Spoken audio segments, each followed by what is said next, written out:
The Assembly will hear an address by His Excellency Mohamed Bazoum, President of the Republic of Niger. I request protocol to escort His Excellency.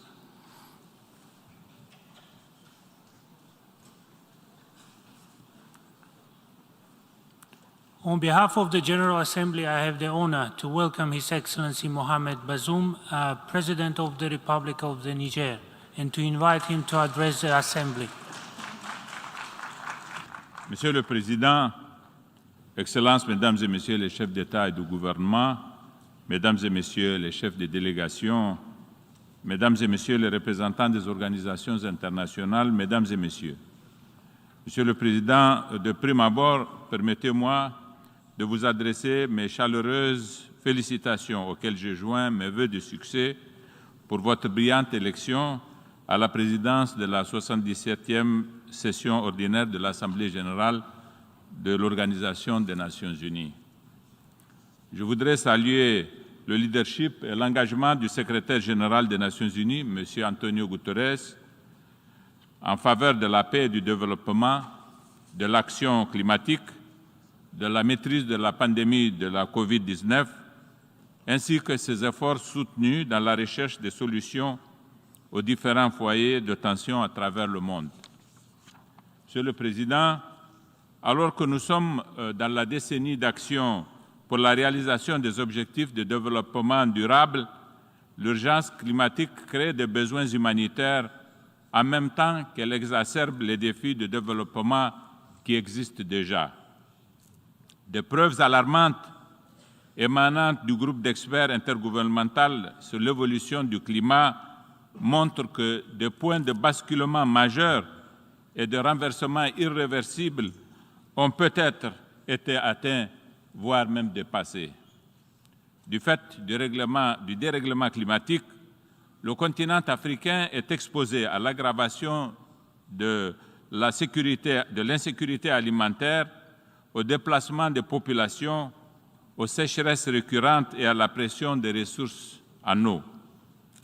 Devant l'urgence de cette situation, je me réjouis du fait que lors du dialogue spécial de haut niveau sur le thème de l'Afrique que nous voulons organiser le 20 juillet 2022 sous les auspices des Nations unies, la communauté internationale ait reconnu que la COP27 prévue en Égypte en novembre prochain est une opportunité unique d'ajuster ce déséquilibre.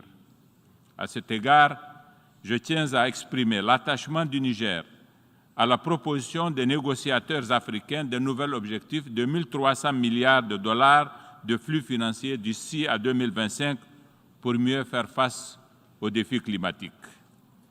Au Sahel, l'ensemble géographique auquel appartient mon pays, le Niger, les changements climatiques qui influencent négativement les activités agricoles et pastorales ainsi que les ressources en eau sont également la cause des sécheresses extrêmes, de pluies diluviennes parfois et d'une augmentation des températures supérieures à la moyenne mondiale.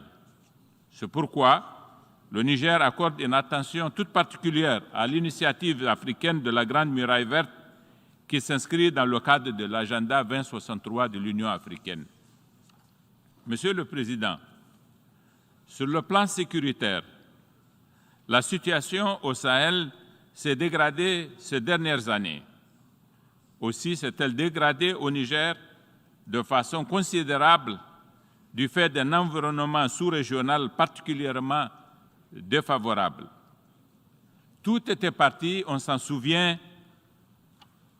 de l'année 2011 et de la chute du régime libyen auquel n'a jamais pu, jusqu'à ce jour, se substituer un pouvoir stable qui ait pu exercer une véritable autorité sur l'ensemble du pays.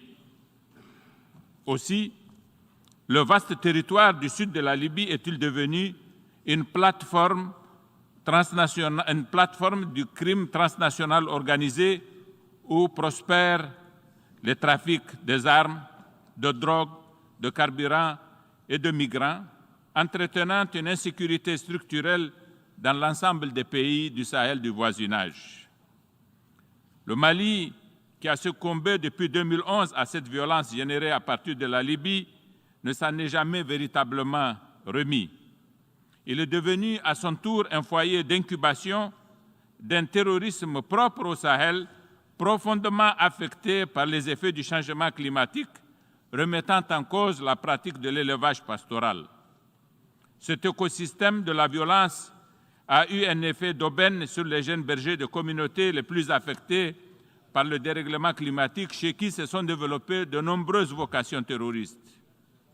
Du nord du Mali, ce fléau s'est propagé vers le Niger, le Burkina Faso et tente désormais de s'étendre vers les pays du Golfe de Guinée.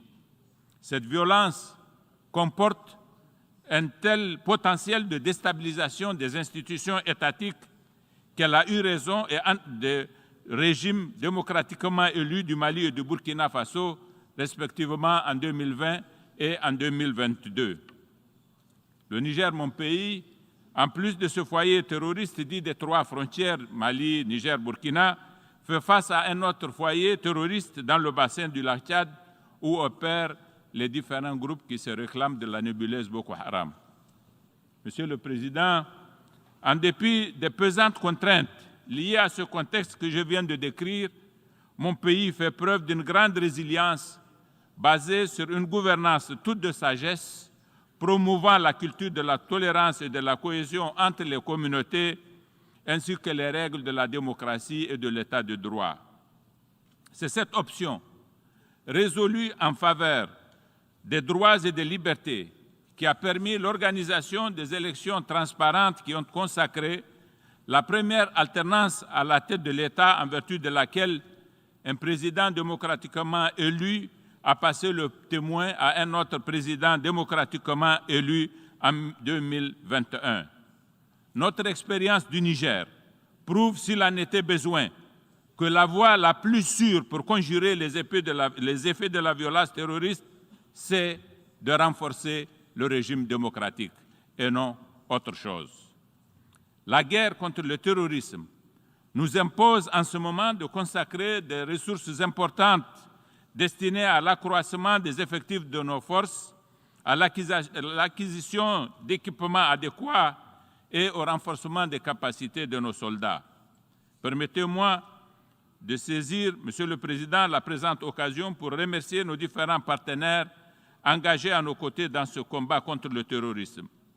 Je voudrais en particulier remercier la France, dont l'action à travers l'opération Barkhane constitue un atout majeur dans le rapport de force contre nos ennemis. Je remercie également les États-Unis d'Amérique, la République fédérale d'Allemagne, ainsi que tous les autres pays engagés à nos côtés selon diverses modalités aussi précieuses les unes que les autres. Monsieur le Président, il me paraît néanmoins indispensable de relever ici que l'engagement de la communauté internationale dans la lutte contre le terrorisme au Sahel comporte des lacunes qui méritent d'être identifiées et prises en charge. En effet, ce terrorisme tire une grande partie de ses ressources financières du trafic transsaharien de la drogue en direction de l'Europe et de l'Asie via la Libye.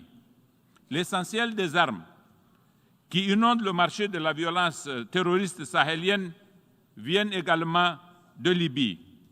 Nous sommes, me semble-t-il, en l'espèce face à une problématique qui n'est pas particulièrement compliquée. Pourquoi dès lors n'a-t-il pas été possible de mettre en place un dispositif adéquat avec les moyens nécessaires à cet effet pour combattre ce phénomène convenablement?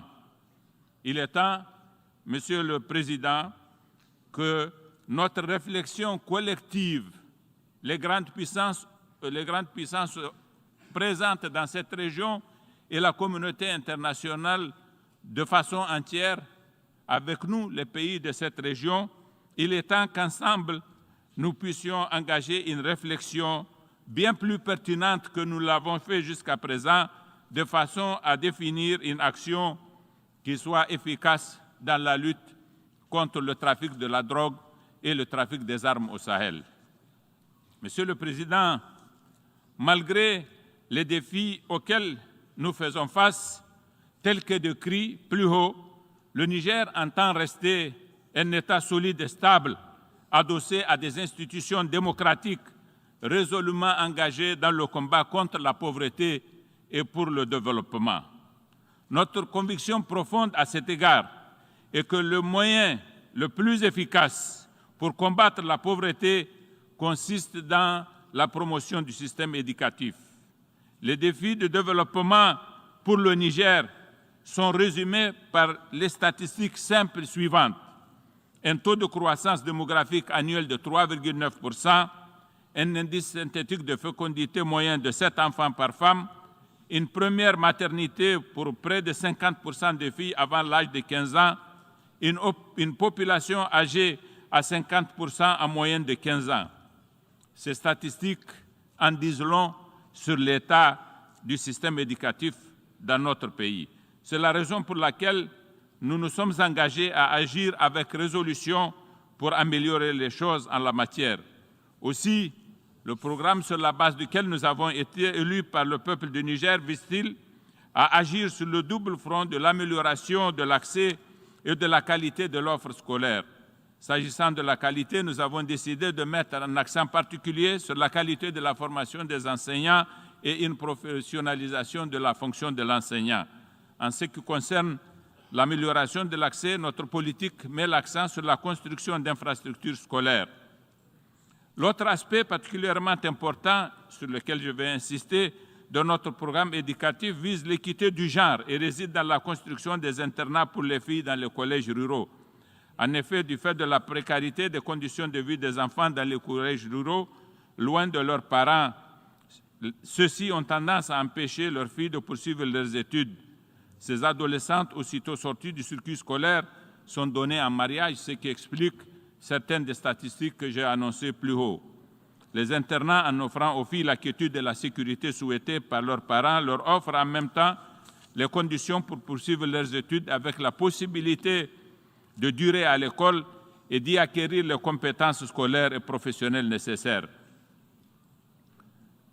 La généralisation à grande échelle des internats de filles dans les collèges ruraux, tout en contribuant à l'amélioration des performances du système éducatif, contribue également à la réduction du taux de croissance démographique. Monsieur le Président, si j'ai quelque peu insisté sur nos ambitions dans le domaine de l'éducation pour un pays comme le Niger, après avoir parlé du changement climatique, du terrorisme et de l'insécurité au Sahel, c'est parce que nous avons conscience que ces trois questions, à savoir la démographie, le changement climatique et l'insécurité, sont intimement liées.